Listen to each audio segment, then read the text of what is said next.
Yes, and if you watch Breakfast regularly, you'll be familiar with the incredible journey of the three dads walking. Mike, Andy and Tim became friends and campaigners when they walked 300 miles to raise awareness after they each lost a daughter to suicide. Well, now the story of their walk has been turned into a book. It's based on journal entries written during their time on the road. Our reporter Alison Freeman caught up with them. Never in a million years would I have ever imagined my youngest daughter Beth taking her own life. However, on the 28th of March 2020, she did just that. Sophie had been a lovely little girl with blonde hair and a ready smile. She loved to be with people. We spent loads of time outdoors, walking, biking and skiing. Just a lovely person. I found a note from Emily which she placed in her cloth shopping bag. The last thing I'd like to ask of you is that don't be ashamed of what I've done. I don't mind if people know about what happened to me if it'll help them before it's too late. It's always been about walking and talking. And now the three dads have put their stories into their own words. A book and an audiobook about how they came into each other's lives and the effect they have had on the lives of others goes on sale this week. Walking through the village on a road I knew so well, with blokes I barely knew, it felt strange that I wouldn't be returning home for over 2 weeks. The book is called Three Dads Walking 300 Miles of Hope and charts the ups and downs of their first walk between their three homes in Cumbria, Greater Manchester and Norfolk. Make it a bit more comfortable for you. The blister situation was getting serious, but the Cumbrian was to prove that he was made of stern, if not a little grumpy stuff. And whilst the walking has now turned into campaigning for greater education to help with suicide prevention, the stories of the dads' daughters have always been at the heart of everything. For those who know the pain of suicide, know that there is a way forward.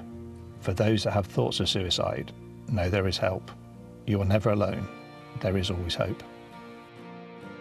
Alison Freeman, BBC News. We are joined now by Mike, Andy and Tim. Morning. Morning. The book is basically notes from your journey, isn't it? And looking back at it now, I love the way you say, it's actually really good. Are you surprised by how much you learnt during that time? Absolutely. Yeah. From the moment we stepped out of that first, Andy's village hall, meeting first suicide bereaved mom, it was like, wow, that was a journey. So there was a journey within a journey. So a massive amount of learning went on between the three of us. We learned so much. We started as, we didn't really know each other. We're three bereaved dads, and we were, we were deep in grief as well. But as soon as we started walking, started to meet other people with their own stories, bereaved parents, sadly, everything developed, and it was a learning curve through the whole walk. So it was a bit of a fluke that we actually captured it all as well. I was just going to say, how did you know to do that? Well, we didn't. We just had a couple of journals, didn't we? And scribbled things down at the end of the day. But because of the stuff we were doing and the things that you were doing with Breakfast supporting us, we were capturing lots of videos and lots of conversations. Yeah. And so we had all this stuff that just we got by accident. And Mike, how much had you forgotten? Because so much happened in a short space of time. So then looking through the video and the journals and things, like that happened and we need to put that in. And, there must have been a lot that you forgot. There's probably more chapters. No, it was powerful. There were things we forgot. We wrote them down every evening, but it also is a story of a walk as well. There's a walking book in there too. Yeah. Isn't that interesting? Actually, it's a walking book too, because the walk, the surroundings, the scenery and the people were so much a part of your journey, weren't they? Yeah, the walk was incredible. The actual views that we saw inside of Cumbrian clouds, we saw quite a lot of clouds, But parts of the walk that we weren't expecting, the sea wall towards Boston and around there, we weren't expecting that to be, we just thought boring, but it wasn't. It was beautiful. It was in a different way. Every day was different, wasn't it? Well, the thing that struck me since on both the walks, people have keep asking, what was your favourite bit? And what they're asking is, what was the nicest bit of the country? But the answer is always the people we've met, and it was the people that make the difference. Yeah. I've got to say, when we wrote the book, we have put a lot of descriptions in of where we went as well, just to give it a bit of background colour. But it was the people that defined the walk. And what was the trick of the walk about people? We were discussing this earlier, weren't we? The idea that because you're all walking, you're all heading in one direction, you're not really looking at each other. You can talk in a really unconfrontational way. You can just discuss these things out in the open in beautiful countryside. You definitely, the stories that we heard were really, really powerful, really emotional stories. But the act of walking, we weren't looking, as you say, at each other in the face. We got the open countryside. It was often raining or sunny. We were navigating, trying not to get lost. So we got all this stuff going on, as well as hearing these really powerful stories. And it's very therapeutic to walk and talk. Massively, massively important. And I know what you have done. We saw images of you actually recording the audiobook. What was that experience like? But that was really surreal. Yes. But you saw on the video there, we were shut in this little tiny cupboard. It was just no bigger than a desk, big enough to have an iPad and a mic and a soundproof box. And you're looking through a glass at the producer. But to sit there and read out loud for 2 days was a very weird experience. You know, when was the last time you actually read out loud? You know, maybe to your kids when they're smaller. They actually gave you the smallest box, though. You know. I don't know what you're trying to say. But it was emotional, wasn't it? Yeah. Recounting the stories, reading the stories of your girls, reading the stories of other people that we'd met, the journey that we've been on, you know, finding out that suicide's the biggest killer of our young people under 35.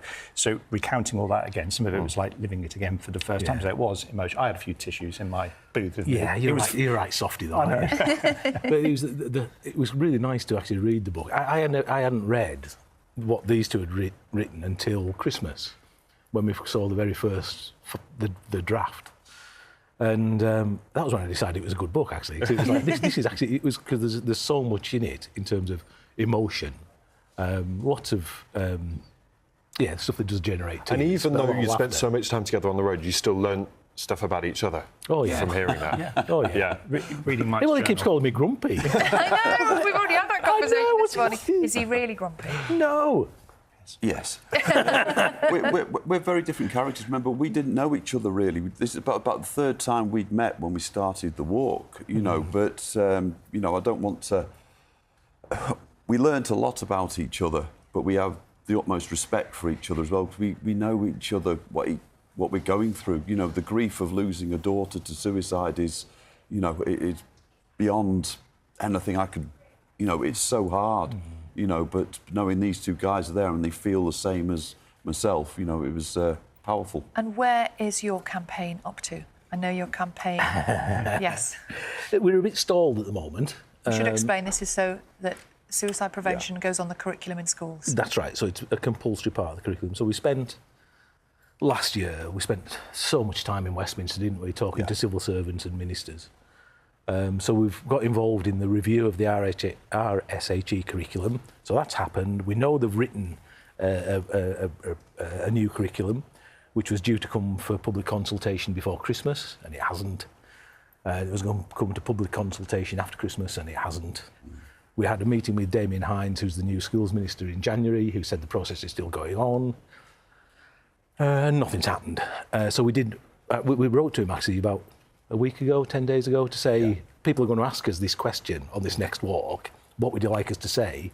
And he's not come back to us. So it's stuck, we don't know. And it was interesting, 2 days ago, the NAS UWT saying that they want suicide prevention training for their teachers.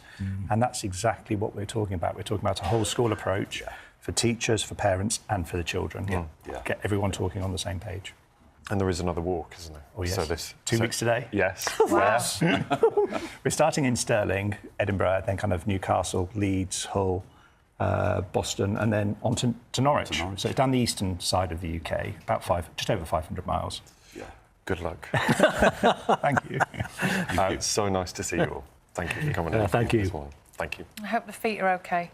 We'll be There was fine. that shot of the blisters in the VT there that... not good. Good luck, lads. Thank you. Thank you. We should say 3 Dads Walking, 300 Miles of Hope is out tomorrow.